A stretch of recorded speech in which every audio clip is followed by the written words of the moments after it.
కొబ్బరికాయ కొట్టుంటే ఆ ఇంటి ఎవరికైతే ఇల్లు మంజూరు ఇచ్చినామో ఆయన భార్య కడుపుతో ఉంది. ఆయన తల్లి వితంతు భర్త చనిపోయింది. నేను కొబ్బరికాయ కొట్టే ముందు ఎవరంటే తల్లి అన్నది, నువ్వు కొట్టామా అన్న. ఆమె వెనక ముందు అయితే సార్ ఆమె కొట్టకూడదు అన్నాడు ఆయన పక్కన.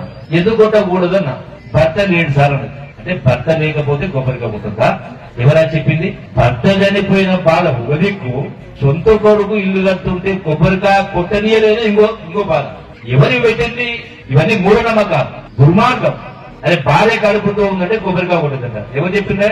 అంటే భార్య కడుపుతో ఉంటే భర్త కొబ్బరికాయ కొట్టి ఇల్లు ఊలిపోతుందా?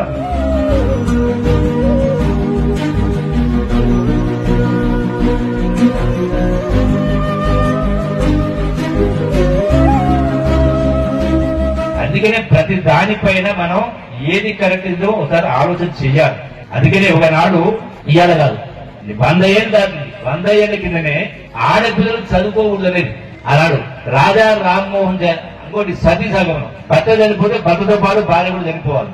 అంటే ఆ రోజుల్లో అటువంటి నిబంధనలు ఉంటే రాజా రామ్మోహన్ రాయ్ ఒక పెద్ద మనిషి, గొప్ప మనిషి, మహానుభావుడు. ఈ యొక్క స్త్రీ విద్య, సతీ సగమనం, వితంతు వివాహాలు అంటే స్త్రీకి విద్య నేర్చుకోవాలి ఉద్యమం చేసి. అంటే భర్త చనిపోతే భార్య చనిపోవాలి ఎక్కడ కూడా ఉంది? ఎందుకు ఇటువంటి పెట్టిండ్రు? మూఢాచారాలు, మూఢనమ్మకాలు అని ఆనాడే 100 ఏళ్ల నాడే పోరాటం చేసి. రెండవది వితంతు వివాహం.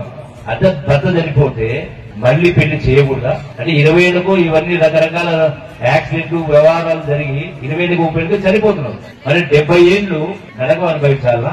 ఎట్లా కరెక్ట్ ఇది? మా మహిళా సంఘాలు చెప్పాలా? నేను మాట్లాడేది నాకు తోచింది నేను మాట్లాడుతున్నా. నేను కరెక్ట్ అను నేను మాట్లాడుతున్నా. తప్పైతే చెప్పండి. అందుకనే ఆలోచనలో మార్పు రావాలి. మీ మహిళా సంఘాలు చర్చించుకోవాలి. అందరు మనుషులే కదా, అందరికి సుఖం భర్త ఉంటది కదా.